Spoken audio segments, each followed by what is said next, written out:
Welcome back to clean news Rajasthan. चलिए देखते हैं राजस्थान की 15 फटाफट बड़ी खबरों को। महिलाओं को सीएम भजनलाल का तोहफा। 8 मार्च के दिन सीएम भजनलाल शर्मा ने महिलाओं को बड़ा तोहफा दिया है। इस दिन सीएम भजनलाल शर्मा ने पूरे राजस्थान में इन स्थानों पर फ्री एंट्री की अनुमति प्रदान की है। सीएम भजनलाल शर्मा का यह सौगात क्या है, इस बारे में राजस्थान की महिलाओं में जानने की उत्सुकता बन गई है। 8 मार्च को महाशिवरात्रि के साथ साथ अंतर्राष्ट्रीय महिला दिवस भी मनाया जाएगा। लोकसभा चुनाव के काउंटडाउन के बीच अंतर्राष्ट्रीय महिला दिवस को ध्यान में रखकर सीएम भजनलाल शर्मा ने महिलाओं को बड़ी सौगात दी है। सीएम भजनलाल शर्मा ने बड़ा तोहफा देते हुए 8 मार्च को महिलाओं का राज्य के स्मारकों और संग्रहालयों में भ्रमण को निःशुल्क करने का फैसला किया है। नाराज किसानों को रिझाने में जुटी कांग्रेस। न्यूनतम समर्थन मूल्य के मुद्दे पर आंदोलन कर रहे किसानों की नाराजगी को भुनाने की कवायद कांग्रेस ने शुरू कर दी है।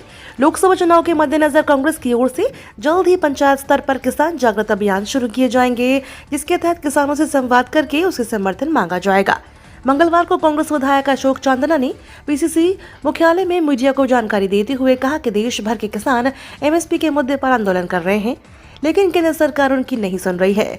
इसलिए हर पंचायत स्तर पर किसान जागृत अभियान चलाए जाएंगे, जल्द ही इसकी घोषणा करेंगी। राजस्थान की इस लोकसभा सीट से ताल ठोक सकते हैं पूर्व सीएम गहलोत के पुत्र वैभव गहलोत। लोकसभा चुनाव की तैयारियां शुरू हो चुकी है। भाजपा इसमें आगे है क्योंकि जालौर और सिरोही लोकसभा सीटें 15 सीटों पर कांग्रेसी प्रत्याशी घोषित कर दिए गए हैं। क्योंकि जालौर और सिरोही लोकसभा सीट समेत 15 सीटों पर प्रत्याशी घोषित कर दिए हैं। सबसे बड़ा रोचक तथ्य यह है कि जालौर और सिरोही लोकसभा सीट से इतिहास में पहली बार भाजपा ने सिरोही जिले के निवासी लुम्बाराम चौधरी को प्रत्याशी बनाया है।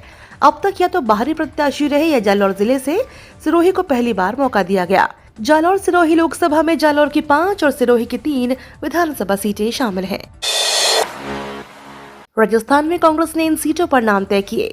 राज्य की 25 लोकसभा सीटों पर उम्मीदवार चयन को लेकर नई दिल्ली में मंगलवार को हुई कांग्रेस की स्क्रीनिंग समिति की बैठक में सभी सीटों पर उम्मीदवारों के चयन को लेकर चर्चा हुई। बताया जा रहा है कि करीब 2 घंटे चली इस बैठक में आधा दर्जन सीटों पर सिंगल नाम को लेकर लगभग सहमति बन गई है।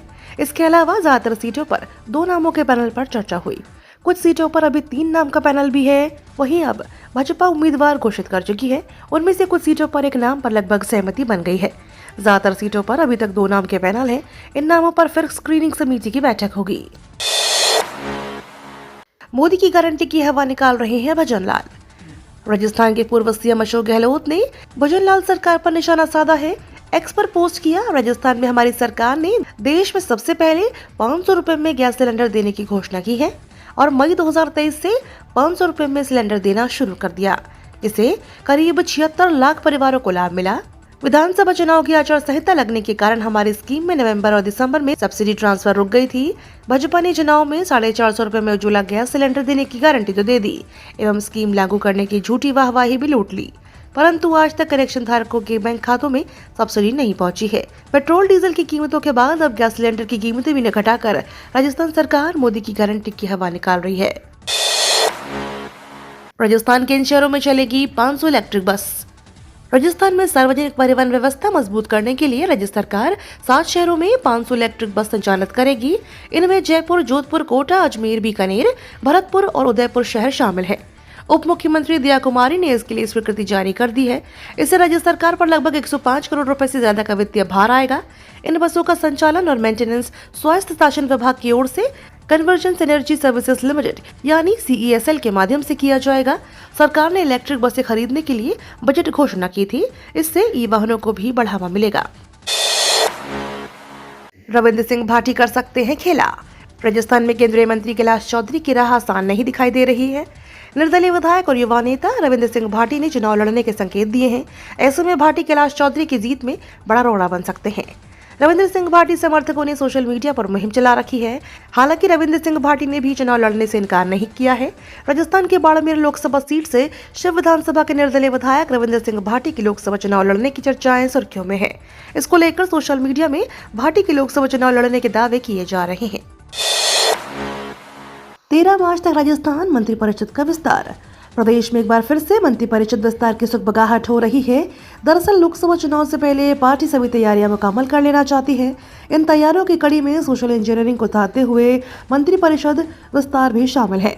मुख्यमंत्री भजनलाल शर्मा ने राज्यपाल कलराज मिश्र से मुलाकात की है और उसके बाद तो विस्तार की चर्चाओं को और भी बल मिला है।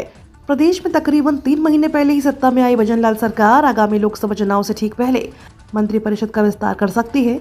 मौजूदा मंत्रिपरिषद में सीएम भजनलाल और 2 उप मुख्यमंत्रियों के साथ ही कुल 15 कैबिनेट मंत्री हैं, जिसके साथ ही 4 स्वतंत्र प्रभार और 5 राज्य मंत्री भी सरकार में हैं।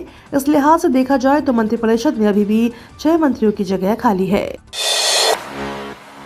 एसओजी ने टॉपर सहित 14 प्रशिक्षकों एसआई को किया गिरफ्तार, परीक्षा केंद्र का केंद्र अधीक्षक भी धरा। राजस्थान लोकसभा आयोग की उप निरीक्षक भर्ती परीक्षा में पेपर लीक मामले में बड़ा खुलासा करते हुए एसओजी ने ट्रेनिंग ले रहे 14 प्रशिक्षु एसआई को गिरफ्तार किया है।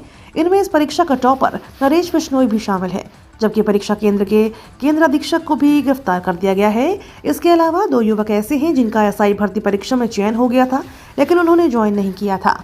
हालांकि वे पेपर लीक के दूसरे मामले में एसओजी के हत्थे चढ़ चुके हैं और अभी न्यायिक हिरासत में हैं। कांग्रेस और आरएलपी गठबंधन में बाड़मेर पर फंस रहा पेंच, नागौर पर बन गई बात। राजस्थान की 25 लोकसभा सीटों को लेकर दिल्ली में करीब 2 घंटे तक मंथन चला। जानकारों के अनुसार दिल्ली वॉर रूम में कांग्रेस स्क्रीनिंग कमेटी की दूसरी बैठक में रालोपा से कांग्रेस के गठबंधन पर पेंच फंसा हुआ है। आपको बता दें, इस बैठक को लेकर कई कयास लगाए जा रहे हैं। सूत्रों की माने तो बैठक में कांग्रेस और आरएलपी गठबंधन में बाड़मेर पर पेंच फंस रहा है, जबकि नागौर पर बात लगभग बनती दिख रही है। राजस्थान में कांग्रेस और रालोप के बीच गठबंधन हो सकता है। सूत्रों की माने तो नागौर के साथ बाड़मेर की सीटों पर कांग्रेस राष्ट्रीय लोकतांत्रिक पार्टी के साथ गठबंधन कर सकती है। गठबंधन को लेकर पर्दे के पीछे बातचीत जारी है। गलत खून चढ़ाने से युवक की मौत, सचिन पायलट ने सीएम भजनलाल को लिखा पत्र। जयपुर के सवाई मानसिंह अस्पताल में गलत खून चढ़ाने से युवक की मौत के मामले को लेकर अब कांग्रेस के राष्ट्रीय महासचिव सचिन पायलट ने मुख्यमंत्री भजनलाल शर्मा को पत्र लिखा है। उन्होंने परिजनों को आर्थिक मदद की राशि बढ़ाने और परिवार के एक व्यक्ति को नौकरी देने की मांग की है।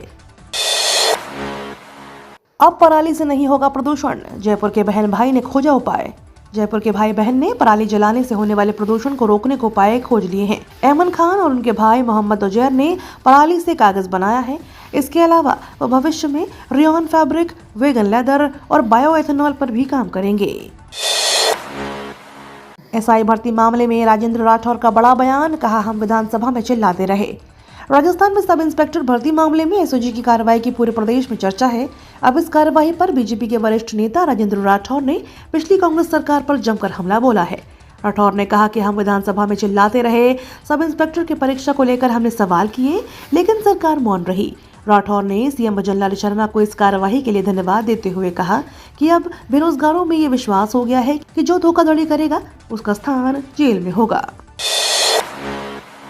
पूर्व मुख्यमंत्री अशोक गहलोत की बड़ी बहन का निधन। राजस्थान के पूर्व मुख्यमंत्री अशोक गहलोत की बड़ी बहन विमला देवी का निधन हो गया है। वह काफी समय से बीमार चल रही थी। उन्होंने लाल साग स्थित नरसिंह विहार कॉलोनी में घर में अंतिम सांस ली। निधन की सूचना मिलते ही रिश्तेदार और लोग उनके आवास पर पहुंचने लग गए हैं। आज बुधवार को उनका अंतिम संस्कार होगा। अंतिम संस्कार में पूर्व सीएम अशोक गहलोत भी शामिल होंगे। उल्लेखनीय है कि गहलोत हर रक्षाबंधन और भाई दूज पर अपनी बहन से राखी बंधवाने के लिए जोधपुर जाते थे। कांग्रेस ने एमएसपी पर कानून लाने की दी गारंटी। कांग्रेस नेता जयराम रमेश ने कहा कि कांग्रेस ने 2 गारंटियां दी हैं। एक, एमएसपी को कानून का दर्जा देना, लोकसभा और राज्यसभा में कानून पारित कराना।